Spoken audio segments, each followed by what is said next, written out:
Brought to you by TechnoSpark 20 series smartphones. आज मैं Tihar jail में हमारे नेशनल कन्वीनर और दिल्ली के लोकप्रिय मुख्यमंत्री श्री अरविंद केजरीवाल जी को मिलके आया हूं। सबसे पहले परिवार की बातें हुई। मेरी बेटी नियामत जो कि अभी 1 महीने की हुई है, उसका हालचाल पूछा, कैसी है वो। उसके बाद पंजाब के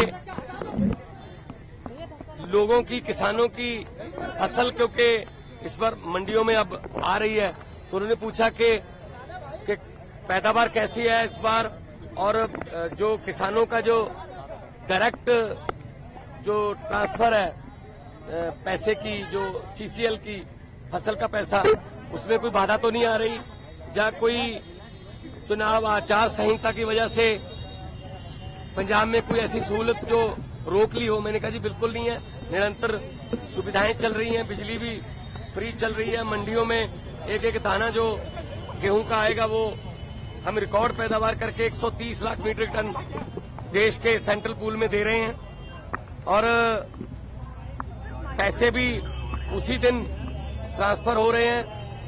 और जो हाड़ी बोलते हैं पंजाबी में इसको, तो ये गेहूं का सीजन जो है वो अभी चरम सीमा पे है। 2-4 दिन में जो सीजन है खत्म हो जाएगा। और सबसे बड़ी बात जो आज मैं आपको बतानी चाहता हूं, जब मैं अरविंद केजरीवाल जी को बताई कि आज ही रिजल्ट आए हैं, पंजाब में सरकारी स्कूल के 158 बच्चों ने 158 सरकारी स्कूलों के 158 बच्चों ने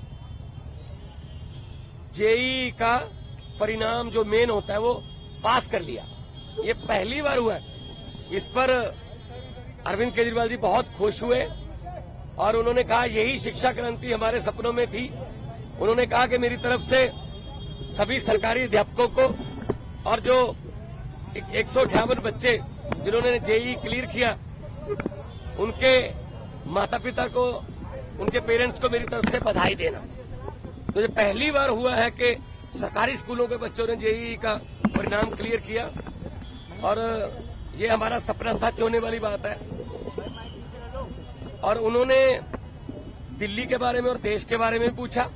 मैंने कहा जी मैं गुजरात होके आया हूं, भरूच और भावनगर, माइंड ब्लोइंग रिस्पांस है, और लोग, पूरे देश के लोग ये कह रहे हैं कि ये गलत किया अरविंद केजरीवाल के साथ कि उनको पकड़ के अंदर कर दिया। शायद ये सोचते होंगे एक बंदे को अंदर करके हम पार्टी की आवाज बंद कर देंगे, लेकिन आपकी आवाज सर, वो व्यक्तिगत तौर पे तो आपको अंदर कर सकते हैं, लेकिन आपकी सोच को अंदर नहीं कर सकते। तो हम असम में भी गया, उन्होंने मुझे कहा कि दिल्ली भी आना, और दिल्ली के जो प्रचारक हैं उनको पंजाब में भी लेके जाना है, और कहीं भी इंडिया गठबंधन का कोई, हमारा पार्टी का कोई नेता, अगर वो असम हो, चाहे वो गुजरात हो, चाहे वो महाराष्ट्र हो, चाहे वो यूपी हो, बिहार हो, कहीं भी वो बुलाएं, हमने जाना है। ये चुनाव जो है ये जीतने हारने वाला चुनाव नहीं है, ये संविधान को बचाने वाला और लोकतंत्र को बचाने वाला चुनाव है।